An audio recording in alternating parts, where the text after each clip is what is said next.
Saludos a todas y todos. Les doy la bienvenida a otra sesión de Aprende en Casa, correspondiente a la asignatura Historia. Soy el maestro Víctor Manuel Mota López. Espero que continúen con su empeño de seguir aprendiendo en sus casas a través de esta modalidad a distancia. Recuerden mantener la sana distancia, lavarse las manos con agua y jabón durante 20 segundos, usar el cubrebocas de manera correcta. Al cuidarnos a nosotros mismos, cuidamos a los demás. En la sesión del día de hoy, continuamos con nuestro recorrido por el Virreinato de la Nueva España. En esta ocasión veremos el papel de las órdenes religiosas en la educación y en la construcción de conventos, los cuales fueron la punta de lanza para la evangelización. Pero antes de iniciar con nuestro tema, les recuerdo que es importante que participen en las actividades planteadas a lo largo de la sesión. También les invito a tener cerca su libro de texto, cuaderno u hojas blancas y de colores, pegamento, así como lápiz o bolígrafo y colores para registrar las ideas principales, así como dudas y reflexiones para que posteriormente puedan compartir sus avances con su familia. Si ya están listas y listos, comenzamos. La justificación española de la conquista en territorios de América era que llevaban el cristianismo a las poblaciones originarias que no lo conocían. A la conquista militar seguía la conquista espiritual, iniciada de forma masiva con la llegada de 12 franciscanos en 1524. 2 años después llegaron frailes dominicos y en 1533 arribaron los agustinos. Estas órdenes religiosas construyeron grandes conventos donde realizaban su labor evangelizadora. En 1572 llegaron los primeros jesuitas, quienes fundaron colegios en las ciudades y misiones en áreas aisladas del noroeste novohispano. Ahora, como parte de nuestra sección Leer para reconocernos, les voy a leer un texto escrito por Pablo Escalante y Antonio Rubial sobre el rol educativo de las órdenes religiosas.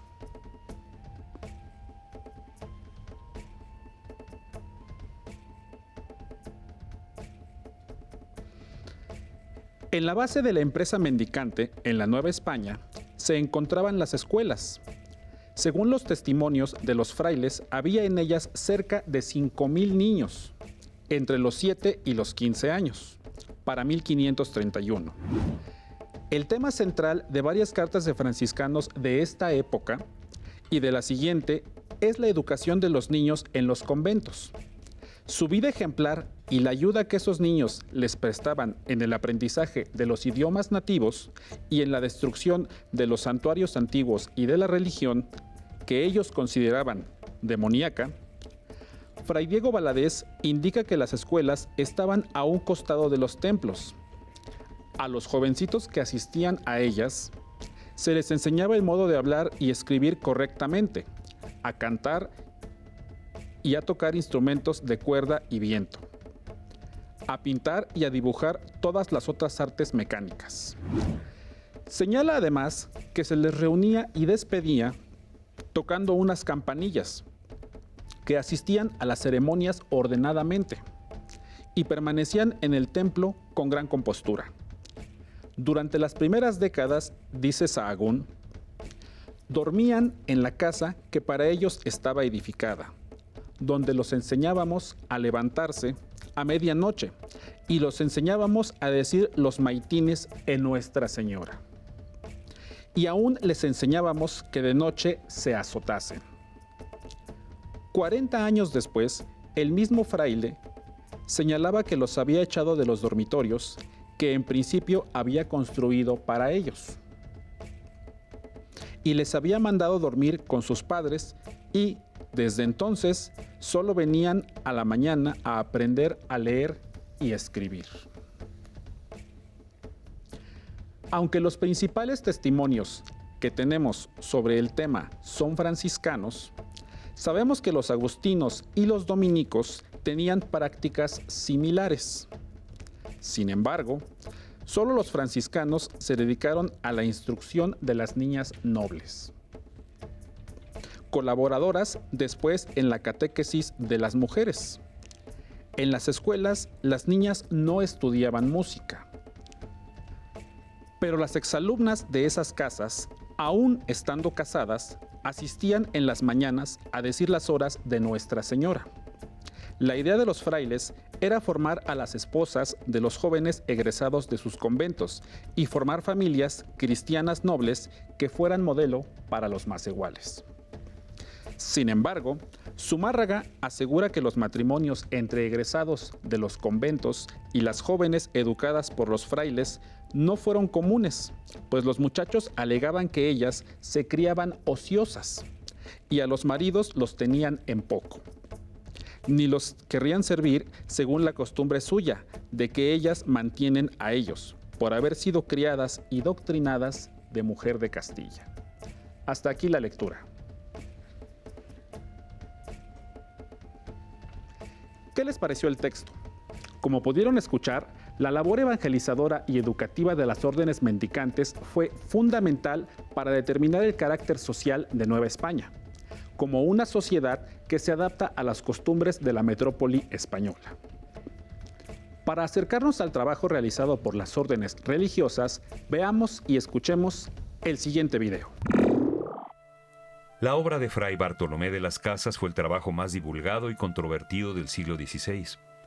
Debido a su traducción a casi todas las lenguas europeas, sirvió para fomentar la leyenda negra contra la monarquía hispánica, en especial en lo referido a su actuación en el continente americano. Fray Bernardino de Sahagún escribió su obra en la Nueva España, fechada en 1569 y revisada en 1585. Escrita en castellano y en náhuatl, es el resultado de una profunda investigación de la cultura indígena mexicana anterior a la llegada de los españoles. Se trata de un trabajo monumental, compuesto con pictografías e indispensable para el conocimiento de la cultura náhuatl. Su título, Historia General de las Cosas de la Nueva España. Fray Toribio de Benavente, cronista franciscano que adoptó el nombre náhuatl de Motolinía, que significa el que es pobre. A él se debe la más temprana de las crónicas franciscanas, en la que describió la antigua cultura indígena y el curso de la evangelización en la región central de México.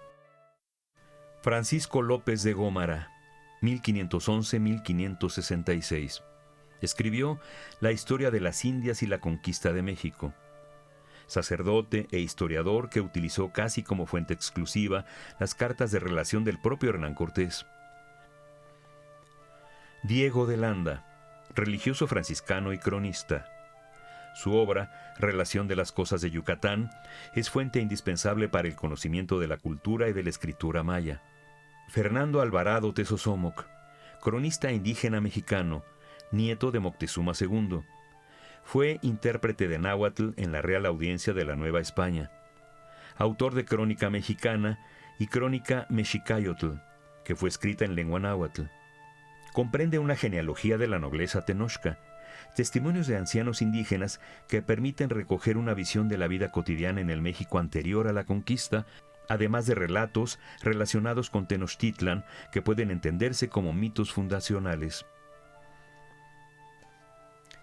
Fernando de Alba Ixtlilxóchitl, autor de Sumaria Relación de todas las cosas que han sucedido en la Nueva España y de muchas cosas que los toltecas alcanzaron, Historia Chichimeca.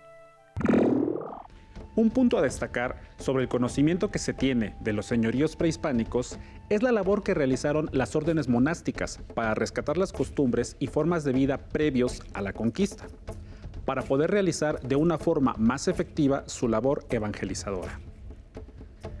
Los conventos fueron los lugares donde no solo se evangelizaba a la población indígena, sino que se les enseñaba español, artes y oficios europeos. En este grabado de Diego Valadez se ve el atrio de un convento donde los frailes enseñaban a los naturales y en el que están representados diversos aspectos de la tradición cristiana, como el bautismo y el matrimonio. ¿Quieren conocer sobre la educación en la época colonial? Acompáñenme a ver y a escuchar el siguiente video. Con excepción de la universidad y algunas instituciones educativas laicas, la educación era impartida por el clero. En muchos conventos se impartía enseñanza a niños y a adultos, que naturalmente comprendían las bases de la religión católica. pero también llegaba a incluir nociones de gramática, álgebra, escritura y lectura. Los jesuitas en particular destacaron por la calidad de sus colegios. Estos tenían magníficas instalaciones y métodos educativos y contenidos pedagógicos modernos para la época. Gran parte de los niños de las clases altas fueron formados en ellos. Las órdenes monásticas o mendicantes pertenecen al clero secular, una división dentro de la organización de la Iglesia, que dedican su vida por completo a la enseñanza y el cuidado de los grupos susceptibles de ayuda, que, en el caso de la Nueva España, son los indígenas. Estas órdenes empiezan a llegar a los territorios recién conquistados a partir de 1524, con los franciscanos, seguidos de los dominicos en 1526, los agustinos en 1533 y los jesuitas en 1572. El primer reto que enfrentan las órdenes religiosas al evangelizar a los nativos americanos es el lenguaje. Como te puedes imaginar, resultó más sencillo que un grupo reducido de frailes aprendiera las lenguas de los indígenas a que cientos o miles de ellos lo hicieran con el castellano. Precisamente en esta labor evangelizadora es que destacamos el rescate de la lengua de los naturales y las nociones más tempranas que se sabe sobre la forma de vida en Mesoamérica. Muchos frailes se destacaron por sus actividades en la vida política y cultural de la Nueva España. Hubo catedráticos en universidades, confesores de la autoridad virreinal, calificadores y consultores del Tribunal del Santo Oficio. La mayor parte de los más notables escritores de obras teológicas, doctrinales, místicas, históricas, hagiográficas, lingüísticas y científicas pertenecieron a las órdenes mendicantes. La construcción de conventos fue una labor encabezada por las órdenes religiosas, primero, para tener un lugar donde vivir y en segundo plano, para consolidar el proceso de evangelización, convirtiéndose en un símbolo de la misión ya consumada. Como lo define Jessica Ramírez Mendoza, eran fortalezas de la fe, que mostraban simbólicamente el triunfo de Dios sobre los demonios de las idolatrías. Vamos a escuchar una cita de Fray Pedro de Gante en la justificación que hace para la construcción de templos y ermitas en los poblados de naturales en la Nueva España. Solían tener ellos los principales templos de sus ídolos en tiempos de su infidelidad y pareció convenir que donde hubo particular memoria y adoración de los demonios, la hubiera ahora de Jesucristo y veneración de los santos. Como pudieron notar, la gran cantidad de templos, ermitas y conventos se relaciona con la misma cantidad de construcciones prehispánicas que existían en Mesoamérica y, durante la transición a Nueva España, fueron sustituidas por las órdenes religiosas. De la misma forma en que los frailes fueron modificando las creencias religiosas de los indígenas, los arquitectos del viejo continente, principalmente españoles, edificaron palacios y monasterios e iglesias católicas al estilo europeo. Sin embargo, el estilo arquitectónico tuvo que adecuarse a los usos y costumbres de los naturales y las características físicas de cada región. Así, el barroco adquiere una nueva denominación, barroco novohispano, donde los adornos no dejan espacios vacíos en los retablos. La influencia de las órdenes religiosas sobre la población novohispana fue creciendo con el tiempo, a tal punto que generó tensión con el clero secular y la confrontación fue inevitable. El rey Fernando VI, en 1749 y 1753, expide 2 cédulas reales para traspasar las parroquias de regulares a seculares, para limitar los privilegios de esta corporación a favor del Estado. Para complementar lo que acabamos de mencionar, vamos a ver y escuchar el siguiente video sobre la labor de una de las órdenes religiosas que llegan a Nueva España, los jesuitas. Hola, soy Julio, un novicio del Colegio Jesuita de San Francisco Javier de Tepotzotlán y te quiero contar una historia. En 1521, después que Hernán Cortés conquistó Tenochtitlan, la capital más poderosa del México prehispánico, se instaló un nuevo modo de vida en la llamada Nueva España. En esa época, los jóvenes y niños no tenían oportunidad de estudiar. Por eso, en 1572, el gobernante, el virrey Martín Enríquez de Almanza, solicitó al rey de España, Felipe II, que enviara a los mejores maestros a estas tierras, los jesuitas.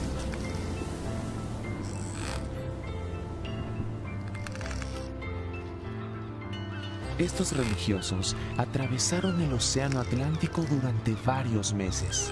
Imagínense, en un recorrido lleno de tormentas y peligros, donde llegaron a ver hasta monstruos marinos.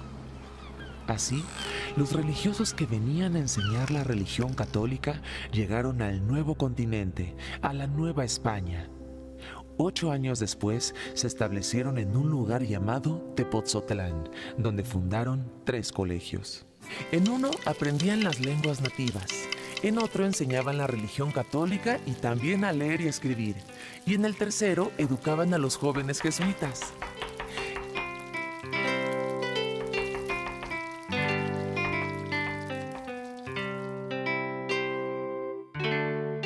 Esta orden recibió muchos donativos y heredaron millonarias fortunas. Gracias a ese dinero, pudieron construir muchas habitaciones, capillas, aljibes para almacenar agua y lugares para recibir a los peregrinos que los visitaban.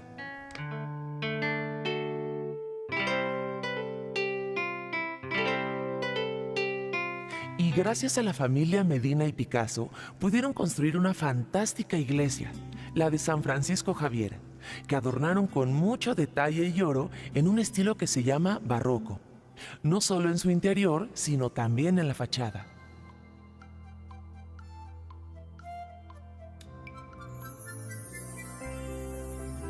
Un templo que, por cierto, es altísimo.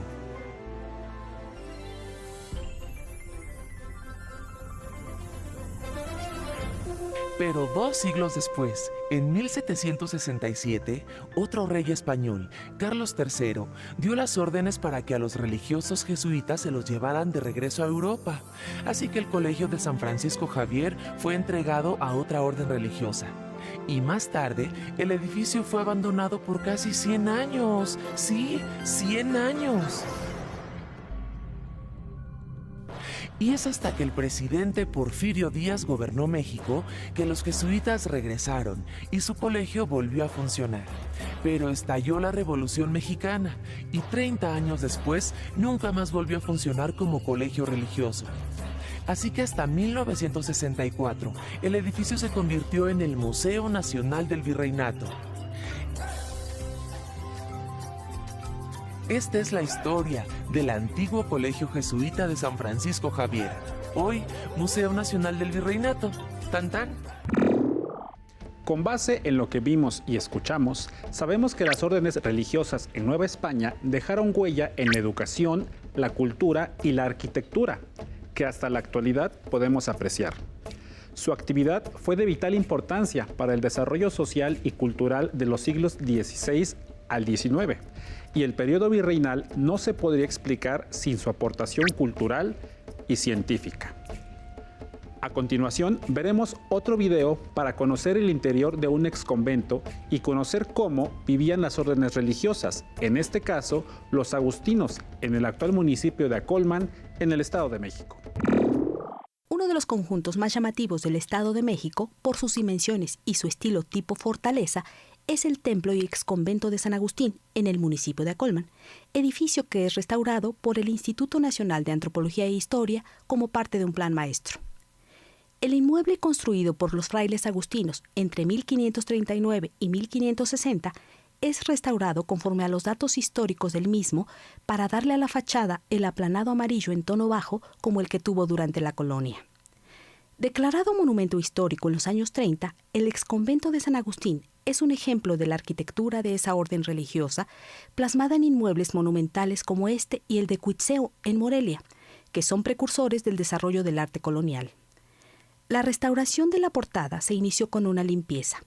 La técnica es utilizar una brocha de pelo de camello y cepillo de lechuguilla, para luego aplicar el color de la pintura original, hecha con una mezcla de arcilla, cal y baba de nopal macho. En los altos muros de la capilla se conservan algunos retablos barrocos y en el presbiterio diversas pinturas murales. El convento cuenta con un pequeño claustro de arquitectura sencilla y el principal, o claustro grande, que pertenece al prototipo estilo plateresco, presenta columnas talladas y rematadas por esferas de piedra. En los muros del claustro alto y en la capilla abierta se observan muestras de pintura mural con escenas que recuerdan la pasión y muerte de Cristo. La pintura mural también es motivo de trabajos de conservación. La cruz atrial, ubicada en la explanada del sitio, es un ejemplo del llamado arte tequitqui del siglo XVI, expresión indígena de las técnicas europeas enseñadas aquí después de la conquista. El plan maestro proseguirá con la realización de un estudio de mecánica de suelos para corregir los problemas estructurales del inmueble y de humedad, además de mejorar los servicios de seguridad y de infraestructura como el de dotarle de un mejor sistema de electrificación. El exconvento de Acolman está abierto al público de martes a domingo de 10 a 17 horas y se ubica a 38 kilómetros al noreste de la Ciudad de México por la carretera a Pachuca. Pero veamos qué sucedía en otras partes del planeta en este mismo tiempo, en nuestra sección Mientras tanto en el mundo. En el año de 1607 se fundó el asentamiento de Jamestown, en la actual Virginia, Estados Unidos de América. Fue la primera comunidad permanente inglesa en América del Norte y la fundadora de lo que serían las 13 colonias. En 1620 llegó otro grupo de migrantes de religión protestante a las costas de lo que sería Nueva Inglaterra, a bordo del barco Mayflower. Paralelamente al proceso de conquista y evangelización de la Nueva España, se fundan las colonias británicas, que en un futuro llegarán a ser los Estados Unidos de América. Antes de finalizar, debemos recordar que, al término de la conquista militar, inicia el proceso de conquista espiritual, la que va a ser realizada por las órdenes religiosas. Estas agrupaciones realizaron una muy valiosa labor en educar a los naturales, protegerlos de los encomenderos y rescatar algunos elementos de la tradición mesoamericana, e introducirlos en la nueva religión.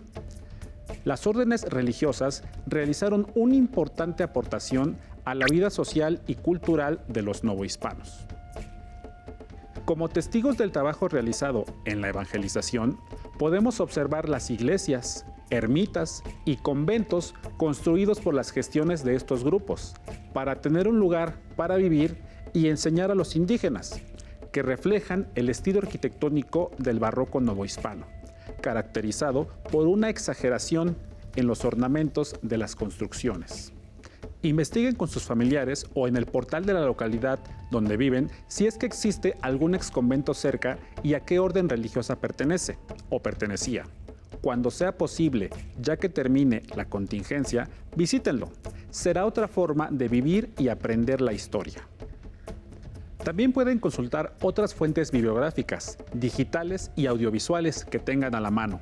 Por ejemplo, pueden acceder al recorrido virtual del exconvento de Tepozotlán, sede del Museo Nacional del Virreinato. Listo, terminamos, pero aún nos queda mucho por explorar y descubrir. Así que nos vemos pronto aquí en Aprende en Casa. Hasta la próxima. Si tienes dudas o necesitas ayuda, llama al Centro de Apoyo Pedagógico a Distancia. El número de teléfono para secundaria es el 55 36 01 71 23. Si requieres consultar los libros de texto en versión digital, recuerda que los puedes encontrar en la página conalitec.cep.gov.mx.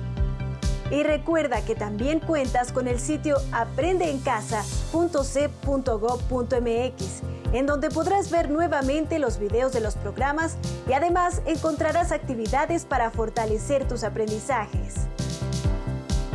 También te invitamos a que consultes la plataforma nuevaescuelamexicana.cep.gov.mx.